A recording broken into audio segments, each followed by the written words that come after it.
Good evening. Tonight we're reading A Connecticut Yankee in King Arthur's Court by Mark Twain.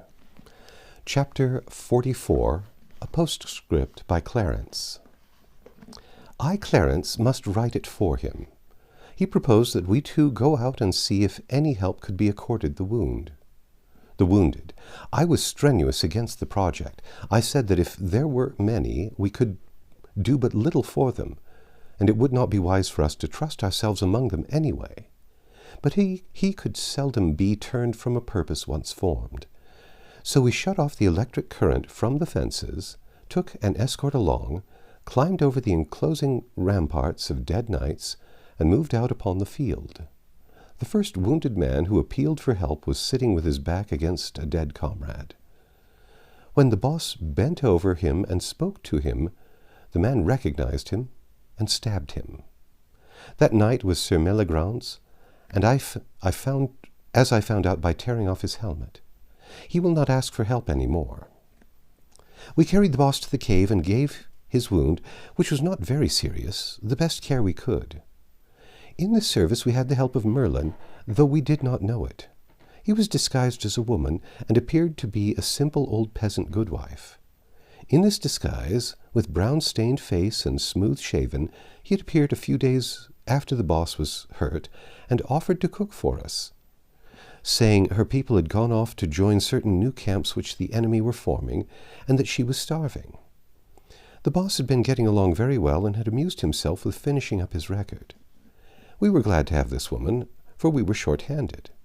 We were in a trap, you see, a trap of our own making.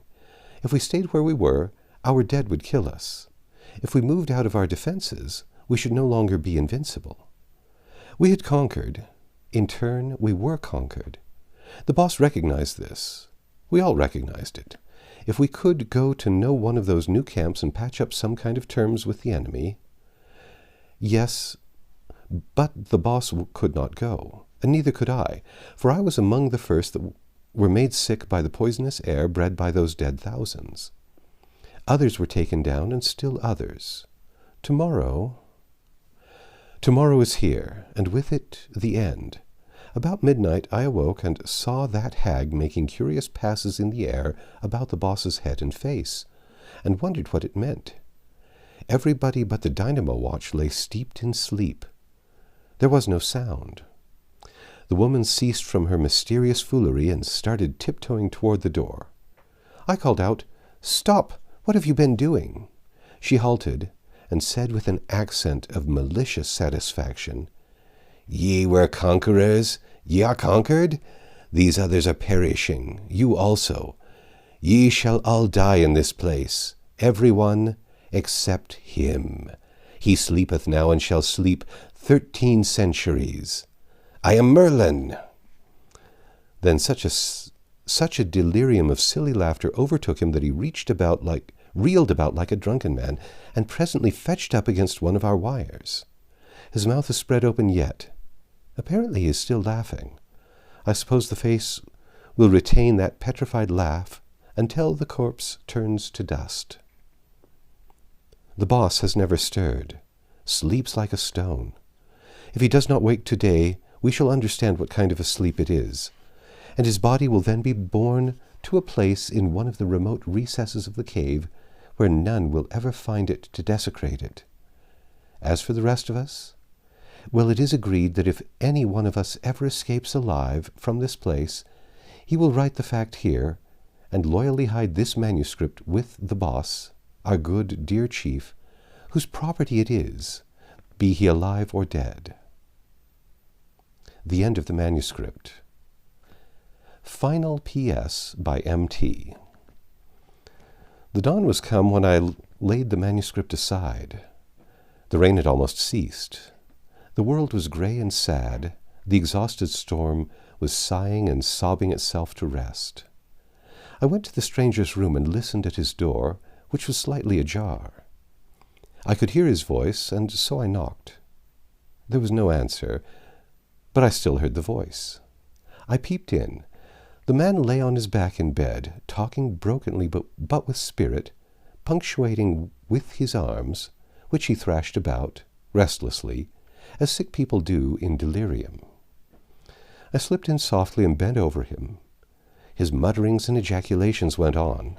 I spoke, merely a word, to call his attention.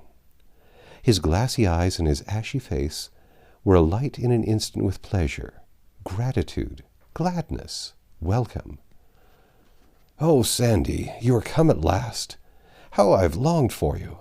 Sit by me and do not leave me. Never leave me again. Sandy, never again.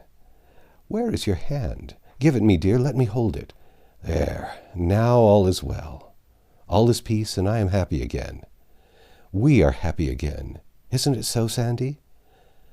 You're so dim, so vague.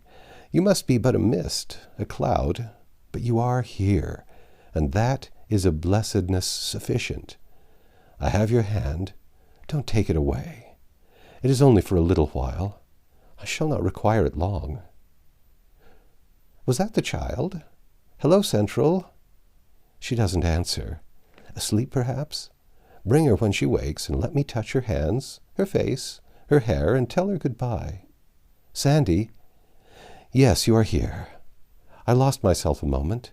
I thought you were gone. Have I been sick long? It must be so. It seems months to me. Such dreams, such strange and awful dreams, Sandy. Dreams that were as real as realities. Delirium, of course, but so real. Why, I thought the king was dead. I thought you were in Gaul and couldn't get home. I thought there was a revolution. In the fantastic frenzy of these dreams, I thought that Clarence and I and a handful of my cadets fought and exterminated the whole chivalry of England. But even that was not the strangest. I seemed to be a creature out of a remote age unborn. Centuries hence, and even that was as real as the rest. Yes, I seemed to have flown back out of that age into this of ours, and then forward to it again, and was set down, a stranger and forlorn, in that strange England, with an abyss of 13 centuries yawning between me and you, between me and my home and my friends, between me and all that is dear to me, all that could make life worth the living. It was awful, awfuler than you can ever imagine, Sandy. Watch by me, Sandy. Stay by me every moment. Don't let me go out of my mind again. Death is nothing. Let it come, but not with those dreams, not with the torture of those hideous dreams. I cannot endure that again. Sandy? He lay there muttering incoherently some little time. Then for a time he lay silent, and apparently sinking away toward death. Presently his fingers began to pick busily at the coverlets, and by that sign I knew that his end was at hand. With the first suggestion of the death rattle in his throat, he started up slightly and seemed to listen. Then he said, "A bugle? It is the king. The drawbridge, there. Man the battlements. Turn out the—" He was getting up his last effect, but he never finished it. The end. That's the end of A Connecticut Yankee in King Arthur's Court by Mark Twain. Come back tomorrow and we'll read another book.